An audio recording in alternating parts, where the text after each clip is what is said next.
Good morning. जो chapter चल रहा था आज उसका लास्ट पार्ट है। ओके, आगे देखते हैं। The rise of Magadh. Magadh का उदय। राइज मीन्स होता है उदय और वृद्धि भी होता है, लेकिन यहाँ पे उदय होगा। ओके, मगध का उदय। इसमें देखेंगे कि मगध का उदय कैसे हुआ, कहाँ पे हुआ और उसमें जो सुविधाएं थी कौन कौन सी थी। Magadh, Kaushal, Vatsa and Avanti were the most important महाजनपद्स। मगध, कौशल, वत्स और जो अवंती महाजनपद थे ये सब काफ़ी इम्पोर्टेंट महाजनपद थे। ओके, महाजनपद they fought with one another regularly to capture territories and rivers। ये महाजनपद आपस में क्या करते थे, एक दूसरे के साथ में नियमित रूप से लड़ते रहते थे। किस लिए लड़ते थे? एक दूसरे के क्षेत्र के लिए, एरिया के लिए और नदियों के लिए। ओके, इनके आपस में झगड़ा क्यों करते थे, मतलब कि जिसे युद्ध बोलते थे उस टाइम पे। युद्ध किस लिए करते थे? ताकि जो नदी का क्षेत्र है और इनका जो क्षेत्र है वो अपने अधिकार में कर ले, तो आपस में लड़ते रहते थे। Magad defeated several Mahajanpads and emerged as the strongest। Magadh ने इन सबको हरा दिया। ये जिनके साथ में नियमित रूप से इनका जो झगड़ा होता था, युद्ध होता था, उनको मगध ने हरा दिया और मगध एक पावरफुल, मतलब कि स्ट्रॉन्ग, ताकतवर महाजनपद बन के उभरा। It ruled over a large part of the eastern Gangestic plains। और मगध का क्षेत्र गंगेस्टिक प्लेन्स, गंगा नदी के मैदानों, जो गंगा नदी के मैदान के तट होते हैं वहाँ पे उसके आसपास में एक बहुत बड़ा एरिया, लार्ज क्षेत्र, वो इसके अंडर में था, मगध के अंडर में। Okay, Magadha as a strong empire. Magadha एक स्ट्रॉन्ग राज्य कैसे बना देखेंगे। मगध एक स्ट्रॉन्ग महाजनपद के रूप में कैसे था। Location, it was situated on the banks of the rivers Ganga and Son. River Ganga नदी एंड सोन नदी, इन दोनों के आसपास का जो क्षेत्र था, इन नदियों के जो तट था वहाँ पे इसका क्षेत्र था। मगध महाजनपद वहाँ पे विकसित था। These rivers served as means of transport and as water supply।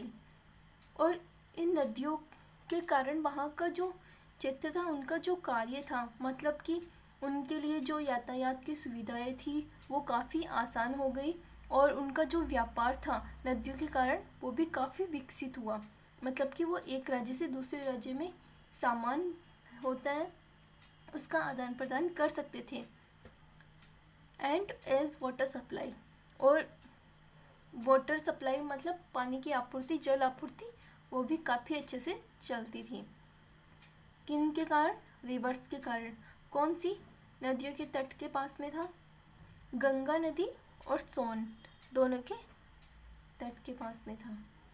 They made the land fertile for crops. Fertile means होता है उपजाऊ। Which increase the income of the kingdom. नदियों के कारण क्या हुआ, वहाँ का क्षेत्र उपजाऊ हो गया और जो फसलें वो लोग उगाते थे उनके लिए, मतलब उनमें और ज़्यादा अनाज का उत्पादन होने लगा। मतलब वहाँ की मिट्टी है वो काफ़ी उपजाऊ हो गई नदियों के कारण और उनके आय में भी काफ़ी वृद्धि हुई। इनका मतलब आय के साधन है अत्यधिक मिल गए नदियों के कारण। आने जाने का है जो भी सिस्टम है वो काफ़ी विकसित हुआ और इनसे उनकी आय में वृद्धि हुई। Thereby Magad could maintain a large army। और इसके कारण इसकी जो मगध की व्यवस्थाएं अच्छे से बनी हुई थी सुव्यवस्थित तरीके से, जिसके कारण मगध ने क्या किया, एक बहुत बड़ी आर्मी सेना का गठन किया और उसकी मतलब उसको मेंटेन किया, जिसके कारण मगध मतलब कि जो मगध की बाउंड्री है और मगध की रक्षा के लिए बाहर के जो भी लोग अटैक करते थे उनसे उनकी सुरक्षा करता था, मगध की सुरक्षा करते थे। नेक्स्ट है forests, jungle. Magadh was surrounded by forest, Magadh चारों ओर से जंगलों से घिरा हुआ था। एलिफेंट्स वेयर कैप्चर्ड, कैप्चर्ड का मतलब होता है पकड़ना, एंड ट्रेंड, उनको ट्रेनिंग देना, फॉर आर्मी, आर्मी के लिए। जंगलों में एलिफेंट्स काफ़ी थे तो वो लोग एलिफेंट्स को पकड़ लेते और उन्हें शिक्षित करते, ट्रेन करते, किस लिए, आर्मी के लिए, सेनाओं के लिए उन्हें ट्रेन किया जाता था। Carts, chariots and houses were built from woods। अब लकड़ी से और कौन कौन सी चीज़ें, घर बनाना, रथ बनाना, गाड़ियाँ बनाना। कार्ट्स मीन्स गाड़ियाँ, chariots means Rath, and houses घर बनाते थे। किन से बनाते थे, उनके जंगलों में जो लकड़ियाँ थी, पेड़ थे, उनको काट के वो घर, गाड़ियाँ, ये सब बना लेते थे। आयरन और मीन्स लोहा, अयस्क। अब लोहे से रिलेटेड देखते हैं क्या था। Magadha also had iron mines which were used to make strong tools and weapons. Magadha में लोहे की काफ़ी खदानें थी, लोहे की खानें थी, खदानें बोलते हैं। तो जो लोहे के कारण वो लोग काफ़ी स्ट्रॉन्ग हथियार बनाते थे और उपकरण बनाते थे। वेपन्स मीन्स हथियार और टूल्स मीन्स उपकरण, काफ़ी मजबूत उपकरण और टूल्स, उपकरण और हथियार बनाते थे। लोकेशन ऑफ राजगिरा, राजगिरा was the capital of Magadh. राजगिरा किसकी कैपिटल है, मगध की कैपिटल थी। It was surrounded by 5 hills, और ये राजगिरा है, मगध की कैपिटल है, ये 5 पहाड़ियों से, 5 हिल्स से घिरी हुई थी चारों ओर से। This provided natural protection from invaders. अब जो बाहर के आक्रमणकारी लोग आते थे उनसे ये पहाड़ियाँ उनकी सुरक्षा करती थी। अब सुरक्षा कैसे करती थी, पहाड़ियाँ थी, नेचुरल तरीके से भी उनकी काफ़ी मतलब की हेल्प होती थी। यह लकड़ियाँ हैं, औषधि हैं या जंगली जानवर हैं, उनके कारण भी, और बाहर के आक्रमणकारी अचानक से उन पे अटैक नहीं कर पाते थे, जिसके कारण ये जो वहाँ के फॉरेस्ट थे, हिल्स थी, उनके लिए काफ़ी सुविधाजनक थी और उपयोगी थी। आगे हैं पावरफुल रूलर्स। अब इसमें देखते अपन कि उस टाइम पे कौन कौन से पावरफुल शक्तिशाली शासक हुए। Magadh had very ambitions as and powerful rulers such as Bimbisara and Ajatashatru. Magadh में जो पावरफुल शक्तिशाली और समृद्धिशाली शासक हुए थे वो थे बिंबिसार। फर्स्ट तो बिंबिसार सबसे शक्तिशाली शासक था, उसके बाद में अजातशत्रु।